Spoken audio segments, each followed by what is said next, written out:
Hello everyone, मेधा में आप सभी का स्वागत है। आज हम आपको सूर्यकांत त्रिपाठी निराला द्वारा रचित कविता उत्साह पढ़ाएंगे। उत्साह कवि का आवाहन गीत है और इसमें कवि ने शोषित और निरुत्साहित लोगों के हृदय में उत्साह का संचार करने का प्रयास किया है। कवि ने बादलों को एक क्रांतिकारी कवि के रूप में प्रस्तुत किया है। कवि कह रहा है कि बादल गरजो, घेर घेर घोर गगन, धाराधर ओ। बादल गरजो, कवि कह रहा है कि बादल गरजो और चारों ओर से आकाश को घेर लो। धाराधर हो, धाराधर माने बादल, पानी की धारा को धारण करने वाले अर्थात बादल। धाराधर माने बादल। हे बादल गरजो और चारों ओर से आकाश को घेर लो, गगन को घेर लो, सारे गगन को घेर लो। ललित ललित काले घुंघराले बाल कल्पना कैसे पाले।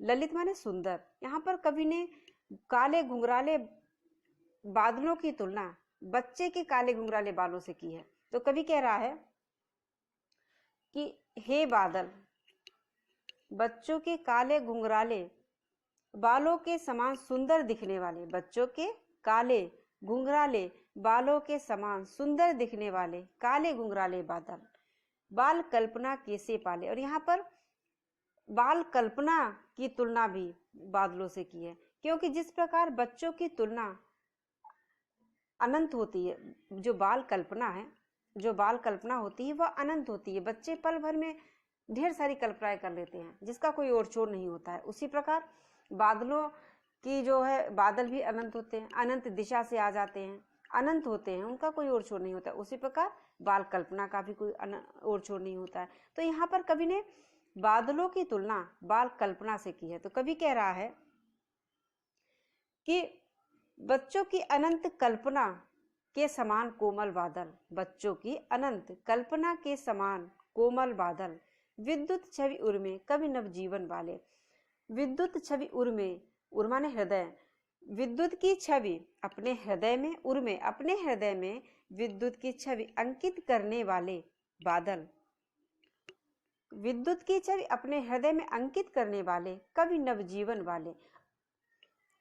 अपने अंदर विद्युत रूपी छवि को, विद्युत की छवि को अंकित करने वाले बादल, नवजीवन देने वाले कवि के समान बादल, कवि नवजीवन वाले, कवि के समान नवजीवन देने वाले बादल। वज्र छिपा नूतन कविता फिर भर दो। हे बादल, तुम अपने अंदर के विद्युत रूपी वज्र को छिपाकर, वज्र छिपा नूतन कविता, बादलों के भीतर बिजली छिपी होती है। तो कवि कह रहा है कि अपने हृदय की जो विद्युत रूपी वज्र है, अपने हृदय का जो विद्युत रूपी वज्र है, विद्युत रूपी जो वज्र है, उसको छिपाकर नई कविता की रचना कर दो। नूतन कविता फिर भर दो, एक नई कविता की रचना कर दो। बादल गरजो और हे बादल गरजो, विकल विकल उन्मंथे उन्मल, विश्व के निदाघ के सकल जन। निदाघ माने गर्मी। कवि कहता है विकल विकल उन्मंथे उन्मन। यहाँ पर बादलों के छाने से पूर्व की दशा का वर्णन कवि ने किया है। तो कवि कहता है कि विकल विकल थे। ग्रीष्म ऋतु में, गर्मी की ऋतु में सभी लोग अत्यधिक व्याकुल हो रहे थे। ग्रीष्म ऋतु में गर्मी के कारण लोग अत्यधिक व्याकुल होते, सकल विश्व के लोग जो थे वह व्याकुल हो रहे थे। आए अज्ञात दिशा से अनंत के घन, तप्त धरा जल से फिर शीतल कर दो बादल गरजो। और कवि कह रहा है कि जब ग्रीष्म ऋतु में संपूर्ण विश्व विकल हो रहा था, परेशान हो रहा था, उन्मन माने अनमने, सभी विकल थे, अनमने से थे, और संपूर्ण जो विश्व था वह ग्रीष्म ऋतु में बेचैन था। तब कहीं अज्ञात दिशा से आए, अज्ञात दिशा से अनंत के घन, तब कहीं अज्ञात दिशा से, किसी अनजानी दिशा से अनंत के घन आ गए। अनंत के घन जिनका कोई ओर छोर नहीं था, अनंत बादल आ गए। तप्त धरा जल से शीतल कर दो बादल गरजो। अब यहाँ पर कवि प्रार्थना कर रहा है। कवि प्रार्थना करता हुआ कहता है कि हे बादल गर्मी के कारण यह धरा तप रही है, या धरती गर्मी के कारण तप रही, तप्त धरा, और यह जो धरती है वह तप्त है, तपती हुई है, जल से फिर शीतल कर दो बादल गरजो, और तुम इसे जल की वर्षा से पुनः शीतल कर दो। हे बादल, इस तपती हुई धरती को फिर से शीतल कर दो बादल गरजो। हे बादल तुम गरजो और गरज कर अपने शीतल वर्षा से इस धरती को पुनः नवजीवन प्रदान करो। तो यह कविता कवि का एक आवाहन गीत है। यहाँ पर कवि ने बादलों को एक क्रांतिकारी कवि के रूप में दर्शाया है कि बादल आए, गरजे, तो गरजने से क्या हुआ, लोगों के मन में, जो निरुत्साहित लोग थे उनके मनों में उत्साह का संचार हुआ, शोषित वर्ग के मन में क्रांति का संचार हो गया, और जो शोषित वर्ग था उन लोगों के मन में क्रांति का संचार हुआ, और जो विश्व जो था, गर्मी से जो उन्मन था, परेशान था, वह उसे शीतलता प्रदान हुई। बादलों ने उसे शीतलता प्रदान की। तो यहाँ पर कुछ प्रश्न है आपके लिए जो कि इस प्रकार हैं। पहला प्रश्न है, कवि बादल से क्या प्रार्थना कर रहा है? बादल को किसके समान बताया गया है? कवि बादल से आकाश को घेर कर घोर गर्जन करने की प्रार्थना कर रहा है। बादल को सुंदर काले घुंघराले बालों के समान बताया गया है। दूसरा प्रश्न है, बादल के हृदय में कवि विद्युत छवि क्यों है? उसको नवजीवन वाले क्यों कहा गया है? बादलों के हृदय में विद्युत छवि होने की बात इसलिए की है क्योंकि उनके अंदर जो बिजली की रेखा है वह अद्भुत शक्ति वाली है, जो प्राणियों को जागृत की प्रेरणा और नया जीवन देने वाली है। इस विद्युत की चमक से संपूर्ण जगत में नई स्फूर्ति और चेतना का संचार होता है। बादलों को नवजीवन वाले इसलिए कहा गया है क्योंकि वे नए जल के रूप में जीवन को, संसार को नवजीवन प्रदान, क्योंकि वे जल के रूप में संसार को नया जीवन प्रदान करते हैं। तीसरा प्रश्न है, वज्र छिपा नूतन कविता फिर भर दो। इस पंक्ति का आशय यह है कि बादलों के हृदय में वज्र छिपा होता है जो शोषितों के निरुत्साहित मन में उत्साह का संचार करने की शक्ति रखता है।